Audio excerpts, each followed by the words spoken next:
1924.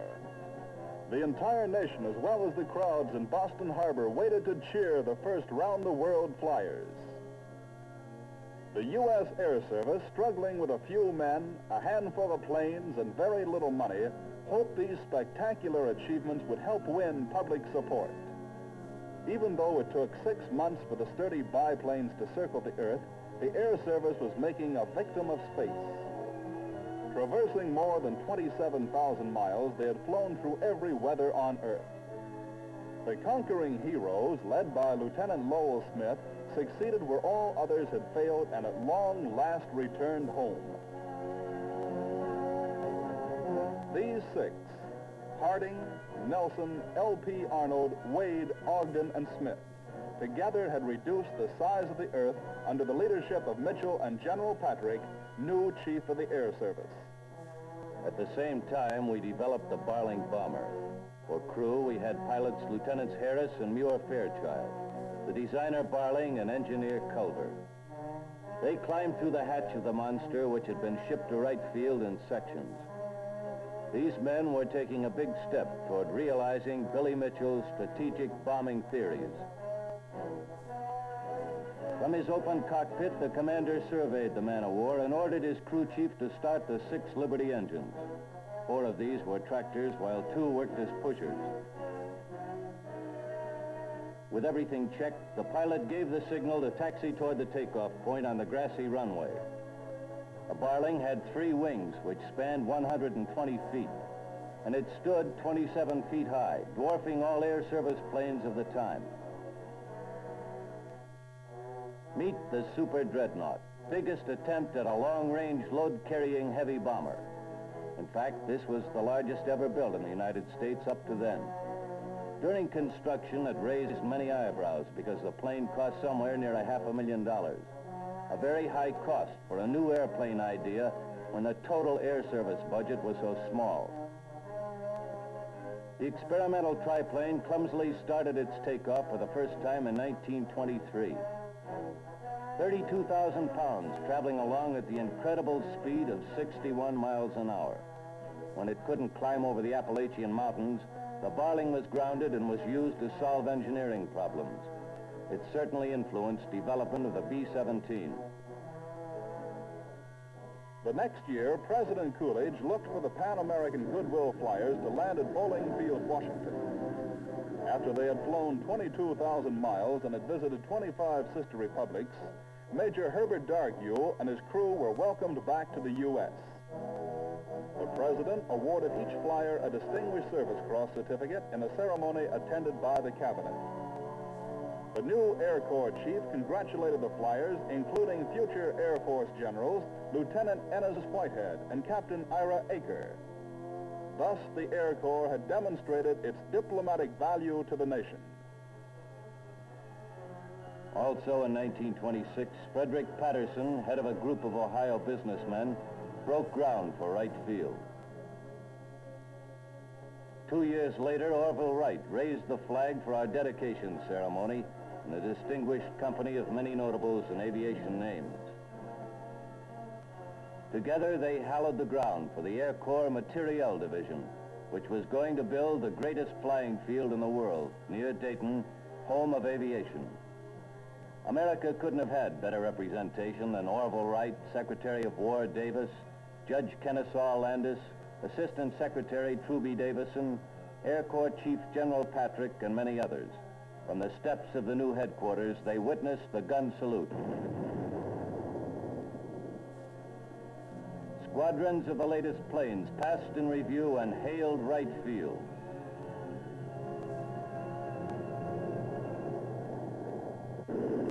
Another distinguished Army flight was the first non-stop attempt from California to Hawaii.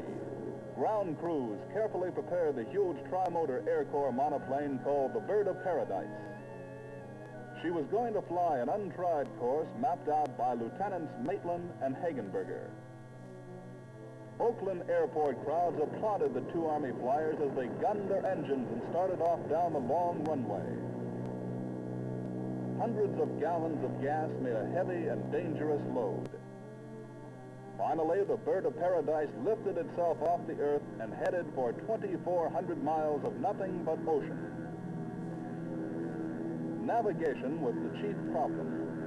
Using instruments he had designed and developed himself, Hagenberger guided Maitland straight to their goal, an island in the vast Pacific. Less than 26 hours later, the people of Hawaii hurried to get a look at the first airplane flown from the States. Maitland and Hagenberger had made it. Seems that almost everyone in Honolulu came out to say aloha to the two tired but happy men who had spanned the Pacific. This was later regarded as the most perfectly organized and completely planned flight ever attempted. Hagenberger and Maitland triumphantly returned to the States by boat. In the 20s, the Army watched Americans stunt flying the oceans. Charles Lindbergh, Will Rogers and Wiley Post, Amelia Earhart, and many others. The Air Corps learned from successes as well as failures, like this overloaded civilian takeoff. Luckily, Ruth Elder and a pilot were only slightly injured.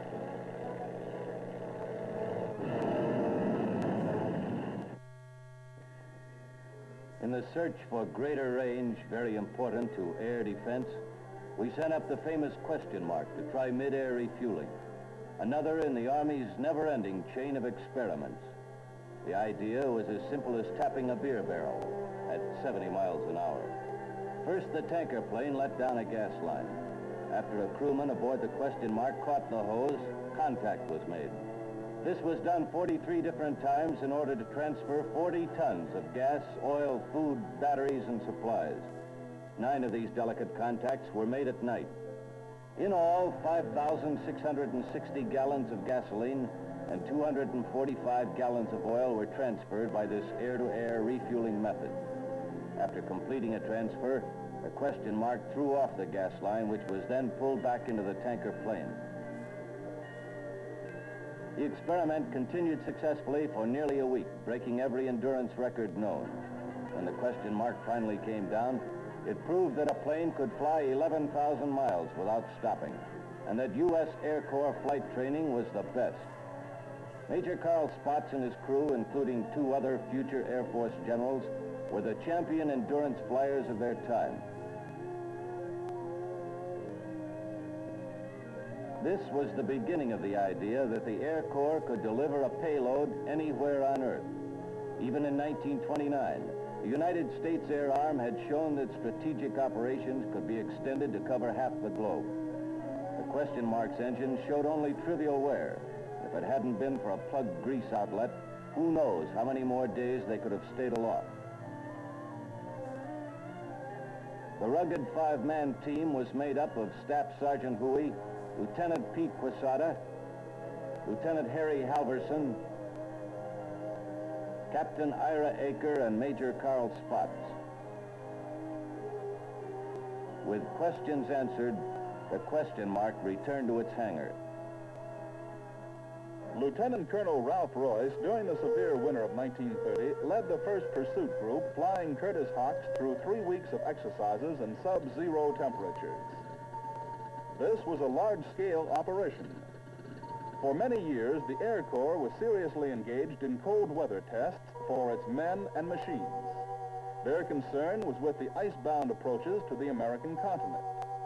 Airplanes had already crossed the North Atlantic and the North Pacific.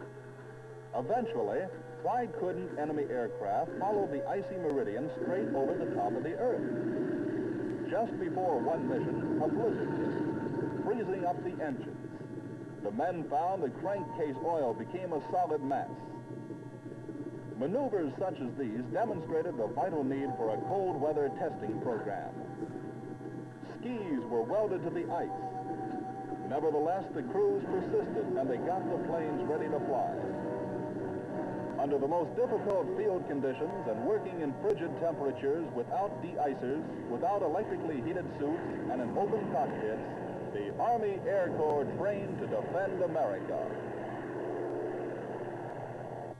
American air races started in 1920 and continued to focus public attention on flying for 19 years. Remember the 1925 Pulitzer contest? Our entry was a Curtiss Hawk. General Patrick instructed Lieutenant Bettis as Jimmy Doolittle looked on. The Navy's entry was the same, except for the paint job and the pilot. Lieutenant Al Williams held the speed record and was confident of success. Bettis was the first to take off.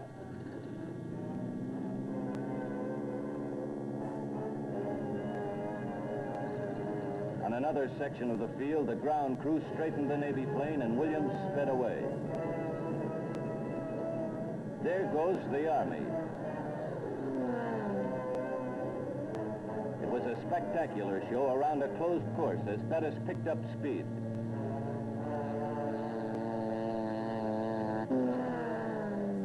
First he equaled Williams' old record, then he went even faster.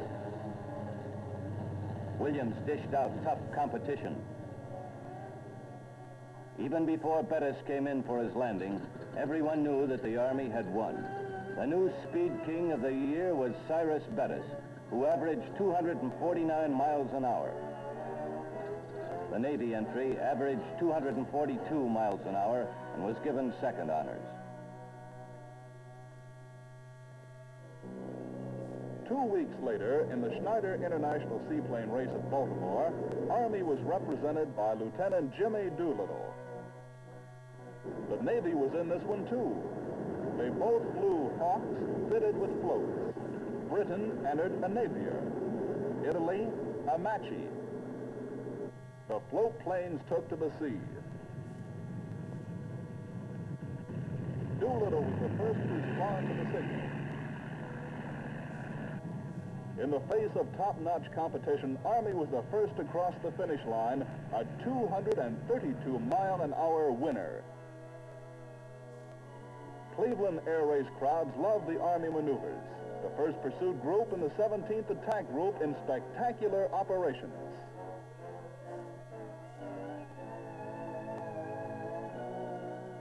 Lucky Lindy watched the Army write its initials in the sky.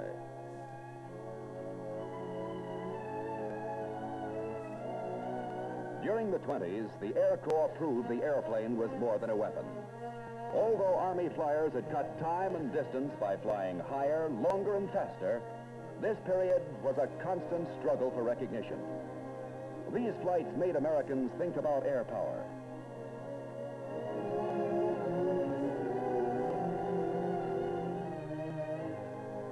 Later chapters in the Air Force story will show the growing importance of the air arm for national defense.